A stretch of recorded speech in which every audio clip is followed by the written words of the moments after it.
مہینہ کیسا بابرکت مہینہ ہے کہ 2 مہینے لگاتار نبی دعا فرماتے تھے۔ لیکن ہمارا حال کیا ہے کہ جب رمضان جیسا بابرکت مہینہ ہمیں مل جاتا ہے تو ہم پھر اس کی ایسی ناقدری کرتے ہیں کہ ہم جب تھوڑی سی قرآن کی بے حرمتی بے ادبی کرتے ہوئے غیروں کو دیکھتے ہیں تو آگ بگولا ہو جاتے ہیں۔ سوشل میڈیا پر ہو یا کسی اور پلیٹ فارم سے ہو، ہم بڑی سخت مذمت کرتے اور کرنی بھی چاہیے۔ کوئی قرآن کی بے ادبی کرے، قرآن کو جلائے، قرآن کی بے حرمتی کرے تو ظاہر سی بات ہے ناراضگی کا اظہار لازمی بنتا ہے، لیکن یہ بھی تو سوچنا چاہیے اور اس بات پر بھی غور کرنا چاہیے کہیں ایسا تو نہیں کہ ہم ان سے زیادہ برا عمل کر رہے ہیں۔ جیسا کہ آج ہم دیکھتے ہیں کہ رمضان مبارک کا موقع ہوتا ہے، لوگوں کو جہاں رمضان مبارک کے احترام اور ادب میں تمام برے کاموں کو چھوڑ دینا چاہیے اور رمضان جیسے عظیم مہینے کی قدر اور احترام کرنا چاہیے، وہی رمضان کا مبارک مہینہ شروع ہوتا ہے اور تراویح کا موسم شروع ہوتا ہے تو بعض لوگ قرآن مجید سننا تو چاہتے ہیں، لیکن جہاں رمضان مبارک میں نفلی عمل فرض کے درجے میں پہنچ رہا ہے اور ایک فرض کے ادا کرنے پر 70 فرضوں کے برابر ثواب مل رہا ہے، وہی اس بات کو بھی ذہن میں رکھنا چاہیے کہ جب ہم جیسے نفلی عمل کے کرنے پر فرض عمل کا ثواب مل رہا ہے، اگر ہم کوئی صغیرہ گناہ بھی کریں گے تو اس پر یاد رکھیے بڑا گناہ ملے گا، اور اگر کوئی کبیرہ گناہ کرتے ہیں تو وہ بھی کئی گناہ کر کے ہمارے نامہ اعمال میں لکھا جائے گا۔ تو اس لیے چھوٹے بڑے تمام گناہوں سے ہمیں بچتے ہوئے خاص قرآن کا، رمضان کا، تراویح کا احترام کرنا چاہیے۔ ہم غیروں پر تو انگلیاں اٹھاتے ہیں لیکن اپنے عمل کو بھول جاتے ہیں۔ آج ایسے حافظوں کی تلاش کی جاتی ہے کہ جو طوفانی حافظ ہو، سپر فاسٹ ہو، کہ بس جلد سے جلد وہ تراویح پڑھا دے، جلد سے جلد وہ قرآن پورا کر دے کہ ہم قرآن سن لیں۔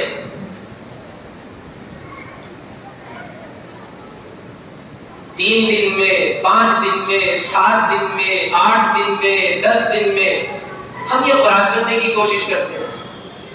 یہ کیسی محبت ہے قرآن کے ساتھ کہ قرآن جو حکم دے رہا ہے ہم اس حکم کے مطابق نہ قرآن کو پڑھنا چاہ رہے ہیں نہ ہی قرآن کو سننا چاہ رہے ہیں، آخر ہمیں ثواب کیسے ملے گا؟ قرآن کا حکم ہے وَرَتِّلِ الْقُرْآنَ تَرْتِيلًا، اے قرآن کے پڑھنے والے تو ٹھہر ٹھہر کر پڑھو۔ اللہ تبارک و تعالیٰ کل قیامت کے دن بھی حافظ قرآن سے یہ کہیں گے اقرأ ورقی ورتل کما کنت ترتل فی الدنیا، کہ تم قرآن پڑھتے جاؤ اور جنت کے درجات پر چڑھتے جاؤ۔ ساتھ ہی کیا حکم ہوگا؟ ورتل، کہ ٹھہر ٹھہر کر پڑھو، کما کنت ترتل فی الدنیا، جس طرح سے تم ٹھہر ٹھہر کر دنیا میں پڑھا کرتے تھے، جس طرح سے تم ٹھہر ٹھہر کر دنیا میں سنا کرتے تھے۔ تو نہ تو آج ہم ایسے پڑھنے والوں کو پسند کرتے ہیں جو ٹھہر ٹھہر کر قرآن پڑھ رہا ہو، تو پھر کل قیامت کے دن اور آج جو اللہ کا حکم موجود ہے، جو قرآن کا حکم موجود ہے کہ قرآن کو کس طرح سے پڑھنا چاہیے، کیا ہم اس پر عمل کر رہے ہیں؟ کیا ہمارا اس کی طرف دھیان ہے؟ یہ ذرا سوچنے کی بات ہے۔ اب 3 دن کا، 10 دن کا، 8 دن کا، 15 دن کا سننے تو بڑے ہو جاتے ہیں، لیکن ان کا حال کیا ہے کہ جب امام رکوع میں جاتا ہے تب ان کی نیتیں بن رہی ہوتی ہے. تو آپ نے قرآن سنا کہاں ہے؟ جب آپ نے نماز میں امام کے ساتھ شروع سے ہی نیت باندھ کر قرآن ہی نہیں سنا تو وہ تو آپ کا قرآن چھوڑ گیا. تو آپ کا جو مقصد تھا 3 دن 10 دن 7 دن 12 دن 15 دن میں قرآن سننے کا، وہ تو آپ کا فوت ہو گیا، وہ تو پورا نہیں ہو پا رہا ہے آپ کا. آپ ایک طرف غیروں کے اوپر انگلیاں اٹھاتے ہیں کہ وہ قرآن کی بے ادبی بے حرمتی کر رہے ہیں. ہم تو اہل قرآن کہلاتے ہیں، قرآن والے کہلاتے ہیں. ہمارا کیا معاملہ ہے قرآن کے ساتھ میں؟ یہ قرآن کا ادب ہے کہ قرآن پڑھا جا رہا ہو اور ہم اپنی باتوں میں مشغول ہو. قرآن وہ بھی نماز میں پڑھا جا رہا ہو اور ہم نماز سے دور ہو کر الگ اپنی باتوں میں لگے ہوئے ہو، اپنے موبائل میں مست ہو. کیا ایسا قرآن سننے اور پڑھنے پر ہمیں کوئی ثواب ملے گا؟ ہم ایسے حافظ قرآن کو تلاش کرتے ہیں کہ جو قرآن کو پڑھتا ہے تو الفاظ کٹ رہے ہوتے ہیں، حروف کی ادائیگی صحیح نہیں ہو پا رہی ہوتی ہے. بعض جگہ پہ سننے کا موقع ملتا ہے، جاتے ہیں سنتے ہیں تو بعض الفاظ اور بعض حروف کا سمجھ نہیں آتے کہ حافظ قرآن نے پڑھا لیا ہے. جبکہ رسول اللہ صلی اللہ علیہ وسلم فرماتے ہیں کہ اللہ کے نزدیک سب سے زیادہ پسندیدہ آواز اگر کوئی ہے تو وہ آواز ہے کہ جس آواز میں قرآن پڑھا جا رہا ہو. اللہ تبارک و تعالیٰ کو تو قرآن کو اچھے انداز میں پڑھنا اور سننا سب سے زیادہ پسند ہے. پر ہم کیسے اللہ کے بندے کہ ہمیں قرآن کو جلدی جلدی حروف کی چاہے ادائیگی ہو رہی ہو نہ ہو رہی ہو، الفاظ کٹ رہے ہوں، اور پھر جب الفاظ کٹتے ہیں، جب حروف کی ادائیگی صحیح نہیں ہوتی، بعض مرتبہ وہ حافظ قرآن لفظی غلطیاں کر رہا ہوتا ہے، اور جب لفظی غلطیاں ہوتی ہیں تو نماز ہی بعض مرتبہ فاسد ہو جاتی ہے. تو بعض مرتبہ تو تراویح بھی مکمل نہیں ہو پا رہی ہے، ساری نماز ہی فاسد ہو پا رہی ہے. ایسے ایسے قرآن کو پڑھنے اور ایسے ایسے قرآن کو سننا پسند کرتے ہیں. کیا ہمیں ان لوگوں سے زیادہ جو ہے مجرم نہیں ٹھہرایا جائے گا کل قیامت کے دن کہ آج ہم اہل قرآن اپنے آپ کو کہلاتے ہیں اور ہم اس کی بے ادبی کرتے، بے حرمتی کرتے، ڈھنگ سے قرآن سننا پسند نہیں کرتے.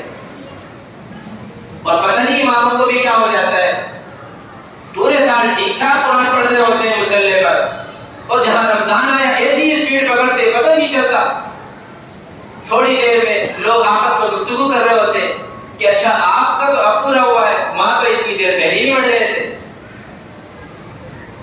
لوگ آ کے ہمیں مشورے دینے کی کوشش کرتے ہیں کہ آپ تو اتنے بجے فارغ ہوئے، وہاں تو اس سے زیادہ پڑھا گیا، اس سے پہلے فارغ ہو گئے. تو بھائی جسے قرآن کی بے ادبی کرنی ہو، بے حرمتی کرنی ہو تو جائے کہیں بھی، اور جسے قرآن کا حق ادا کرنا ہو، اللہ کو راضی کرنا ہو، رمضان کا احترام کرنا ہو، نماز کا احترام کرنا ہو، تراویح کا ادب کرنا ہو، تو وہ آئے اچھے قرآن کو سنے اور ایسی جگہوں کو تلاش کرے جہاں قرآن اچھا پڑھا جاتا ہو، ٹھہر ٹھہر کر پڑھا جاتا ہو. کوئی آپ کے اوپر یہ فرض نہیں ہے، واجب نہیں ہے کہ آپ جو ہے پورے قرآن کو جو ہے سن رہے. اگر آپ کے اندر اتنی سخت نہیں ہے، آپ اتنی استطاعت اور طاقت نہیں رکھتے کہ آپ جو ہے 1-1.5 گھنٹہ سکون سے قرآن کھڑے ہو کر سن لیں، تو پھر آپ نماز ہی نہ پڑھیں نا. کیا ضرورت ہے آپ نے تراویح پڑھنے کی؟ شارٹ کٹ میں اللہ کو راضی کرنا چاہتے ہیں، ایسے اللہ راضی نہیں ہوتے. شارٹ کٹ میں نمازیں پڑھنا چاہتے ہیں، ہر کام چاہتے ہیں کہ بس شارٹ کٹ ہو. بھائی قرآن کا احترام کرنا سیکھیں. بعض لوگ تراویح تو پڑھتے ہیں، پورے سال پریشان رہتے ہیں، پورے سال زندگی میں ان کے تکلیفیں آتی رہتی ہیں، پورے سال کو طرح طرح کی بیماریوں کے اور تکلیفوں کے اور حادثات کے شکار ہوتے رہتے ہیں.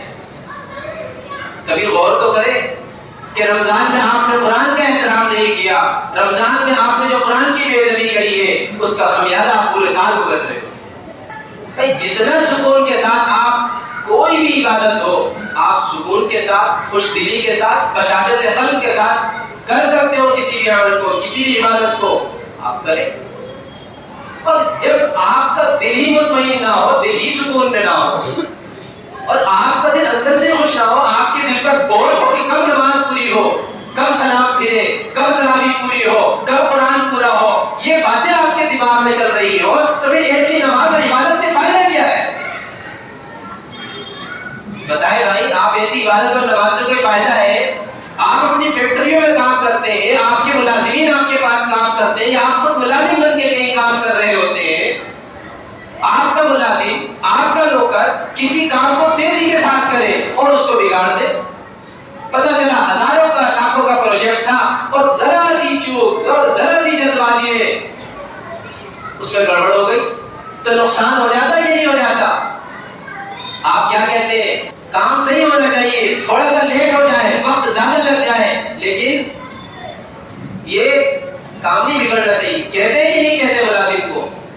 اور جو ملازم ہے ان کو مالک کی جانب سے ہدایت ہوتی کہ نہیں ہوتی؟ تو بھائی ہماری جلد بازی سے قرآن میں غلطی ہو گئی، نماز میں غلطی ہو گئی، تو کیا نماز قابل قبول رہے گی؟ بتائیں بھائی، رہے گی کیا؟ جب نہیں رہے گی تو پھر اچھی طرح سے نماز اور قرآن پڑھنے کی عادت ڈالیں، اچھی طرح سے نماز اور قرآن سننے کی عادت ڈالیں۔ تو اس کی ہمیں فکر کرنی ہے ابھی سے کہ قرآن کو اچھے انداز میں سننا ہے، ضروری نہیں ہے کہ ہمیں چند دنوں کے اندر ہی قرآن سن لینا ہے۔ آہستہ آہستہ جہاں اچھا قرآن پڑھا جاتا ہو ایسی جگہوں کو تلاش کر کے وہاں پہ جانے کی کوشش کریں، تاکہ قرآن کا حق ادا ہو، رمضان کا حق ادا ہو، تراویح کا احترام اور ادب ہو جائے۔ اللہ ہم سب کو کہنے سننے سے زیادہ عمل کی توفیق اور رحمت فرمائے۔ واخر دعوانا الحمدللہ۔